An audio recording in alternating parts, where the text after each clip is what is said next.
আপনাদের সঙ্গে আরজি করে চিকিৎসককে ধর্ষণ খুন, দোষীর ফাঁসি চেয়ে এবার লাগাতার পথে তৃণমূল। টিএমসিপির প্রতিষ্ঠা দিবসের অনুষ্ঠান থেকে কর্মসূচি ঘোষণা করলেন মমতা বন্দ্যোপাধ্যায়। শুক্রবার থেকে ধর্ণা মিছিল শুরু। ফাঁসির দাবিতে এবং আইন বদলাতে হবে। আমরা চাই মেয়েদের সুরক্ষিত করবার আইন। আমি ছাত্রছাত্রী সমাজকে বলবো, আপনারা আগামী শুক্রবার কলেজের গেটে গেটে ফাঁসির দাবি ছাত্রছাত্রীরা আন্দোলন করবেন। 9 আগস্ট শুক্রবার আরজি কর হাসপাতালে তরুণী চিকিৎসকের দেহ উদ্ধার হয়। ডাক্তারকে ধর্ষণ এবং খুনের ঘটনায় দেশ জুড়ে তোলপাড়। সকলেরই দাবি বিচার চাই। দোষীর ফাঁসির দাবিতে পথে নামেন মুখ্যমন্ত্রী মমতা বন্দ্যোপাধ্যায়। গত 16 আগস্ট মৌলালি থেকে ডরিনা ক্রসিং পর্যন্ত মিছিল করেন। এই ইস্যুতে এবার লাগাতার পথে নামছে তৃণমূল। আমি আমাদের ব্লক প্রেসিডেন্টদের বলবো, সাথে ছাত্র যুব মহিলারাও থাকবে। শনিবার দিন সব ব্লকে ব্লকে মিছিল হবে, মানে 31শে আগস্ট ধর্ণা হবে, মিছিল করে ধর্ণা হবে।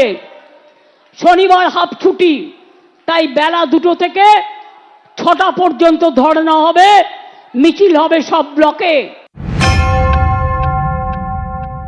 আর 1 তারিখে আমি চন্দ্রিমাকে বলবো, ছাত্রীদেরও বলবো, মেয়েরা ব্লকে ব্লকে ধর্ণা আন্দোলন করবেন ফাঁসির দাবিতে এবং আইন বদলাতে হবে।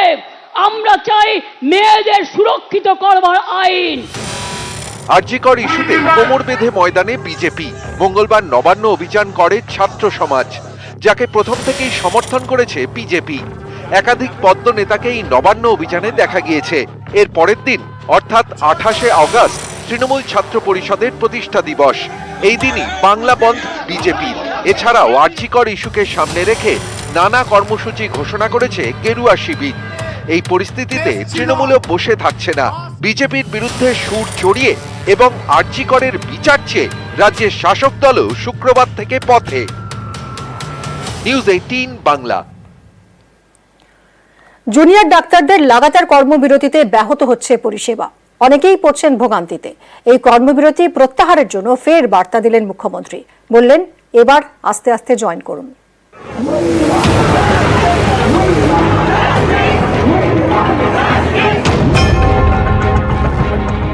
আপনারা তো মানবিক, আপনারা তো অঙ্গীকারবদ্ধ মানুষকে সেবা দেবার জন্য। সুপ্রিম কোর্টও রিকোয়েস্ট করেছে সবাইকে কাজে যোগ দেবার জন্য। আমরা কোনো ব্যবস্থা নিইনি, আপনারা আন্দোলন করেছেন। আমি কোনো ব্যবস্থা আপনাদের বিরুদ্ধে নেব না, কারণ আমি যেহেতু মনে করি আপনাদের দুঃখ থাকতে পারে, অভিমান থাকতে পারে, ক্ষোভ থাকতে পারে, আপনারা বিচার চাইছেন। কিন্তু এবার আস্তে আস্তে জয়েন করুন।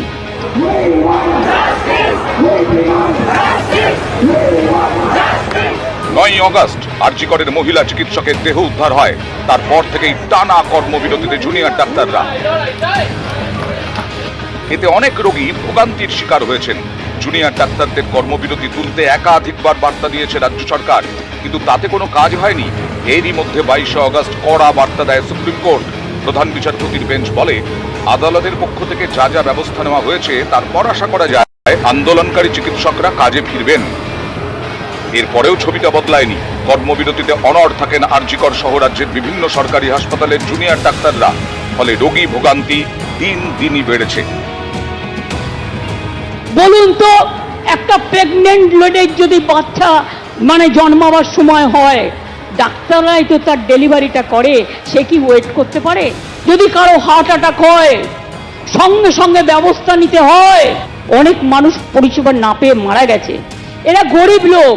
যারা বড় লোক, কোটিপতি, অনেক টাকা আছে, তারা প্রাইভেট হাসপাতাল ট্রিটমেন্ট করতে পারে, কিন্তু যারা গরিব লোক তারা পারে না।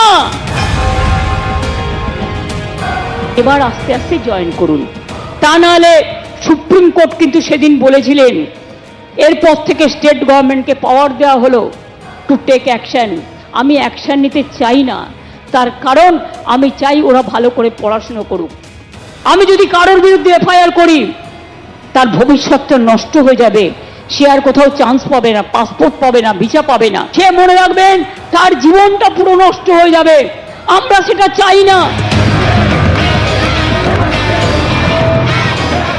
নিউজ 18 বাংলা।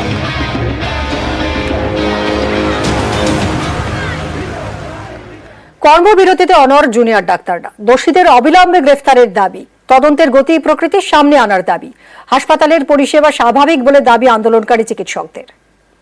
আমার পরিষ্কার বক্তব্য, সুস্পষ্ট বক্তব্য, দোষীদের অবিলম্বে গ্রেপ্তার, ex principal of RG Kar Sandip ঘোষের সাসপেনশন, 14 তারিখ এবং এসআইটির যে ব্যর্থতা তদন্তের ক্ষেত্রে তাকে সামনে রেখে সিপির পদত্যাগ এবং কলেজের বুকে সুষ্ঠু স্বাভাবিক পরিবেশ গড়ে তোলার ক্ষেত্রে এবং সুরক্ষার প্রশ্নে অতি দ্রুততার সাথে যা যা কলেজের কর্তৃপক্ষের কাছে আমরা দাবি রেখেছি, এই দাবি আমরা পরিষ্কারভাবে রেখেছি, সেগুলো অতি দ্রুত সম্পন্ন করা হয়।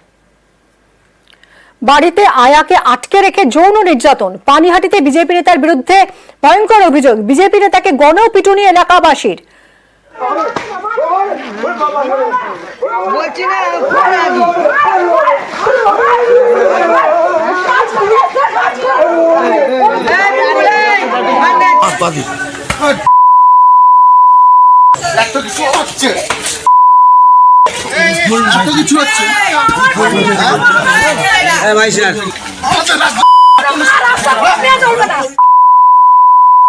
কথা বলবো আমাদের প্রতিনিধি সুবীরের সঙ্গে। সুবীরে, বিজেপি নেতাকে এভাবে মারধর করা হচ্ছে, কি অভিযোগ এর বিরুদ্ধে? পুলিশে কি কোনো অভিযোগ দায়ের করা হয়েছে? কেন এভাবে আইন নিজেদের হাতে তুলে নিচ্ছেন এরা? দেখো, তোমাকে জানিয়ে রাখি, গতকাল সোদপুর নাটাগড় রামকৃষ্ণ পল্লী এলাকার বিজেপি নেতা স্পন্দন দাস, তিনি টালিগঞ্জের এক মহিলাকে নিজের বাড়িতে আয়ার কাজ করার নাম করে তাকে নিয়ে আসা হয় এবং সেই জায়গা থেকে কিন্তু গতকাল রাত্রিবেলা সারা রাত তার উপরে যৌন নির্যাতন করা হয়, এমনটাই অভিযোগ। সকালবেলা সেই মহিলা সে যখন তার বাড়ি থেকে পালিয়ে গিয়ে চিৎকার করে, তখন এলাকার লোক ছুটে আসে এবং এলাকার লোক ছুটে এসে কিন্তু সেই বিজেপি নেতাকে ধরে ফেলে। তখন সেই বিজেপি নেতা তাদের হাত ছেড়ে পালানোর চেষ্টা করে। সেই সময় এলাকার মহিলা এবং যারা এলাকাবাসী রয়েছেন তারা কিন্তু রাস্তায় ফেলে এই বিজেপি নেতাকে মারধর করা হয় এবং এই বিজেপি নেতা কিন্তু একজন পেশায় আইনজীবী এবং তিনি কিন্তু এলাকায় বিজেপির বুথ এজেন্ট হিসেবেও কাজ করত এবং এই গোটা ঘটনা এলাকায় উত্তেজনা তৈরি হয় এবং ঘটনাস্থলের খবর পেয়ে আসে ঘোলা থানার পুলিশ। ঘোলা থানার পুলিশ উদ্ধার করে নিয়ে যায় মহিলাকে এবং ঘোলা থানার পুলিশ কিন্তু অভিযুক্ত এই বিজেপি নেতা স্পন্দন দাস তাকে কিন্তু গ্রেফতার করেছে এবং আজ তাকে বারাকপুর আদালতে পাঠানো হবে। ধন্যবাদ সুবীর। ফটো তুলেছি আমি, তো ওটা জানার পর উনি আমার ফোনটা, এই ব্যাগ, আরো একটা ব্যাগ আছে, উনি নিয়ে নিয়েছে। ঘরের দরজা পুরো লক করে দিয়েছিল কি দিয়ে, কিটা অন্য জায়গায় রেখে দিয়েছিল। কোনো ক্রমে দেখি একটা দরজা খোলা আছে, আমি ওনার ব্যাগটা কোনো রকমে ছিনিয়ে নিয়ে আমি দরজা খুলে পালিয়ে এসে পাশের কারোর একজনের বাড়িতে আমি উঠেছি। আমি বেরিয়েছি, উনি ঠিক বাইকে করে আমাকে আমার পিছন পিছন এসছে আমাকে ধরবে। আমি আর ভয়তে বেরোতে পারি।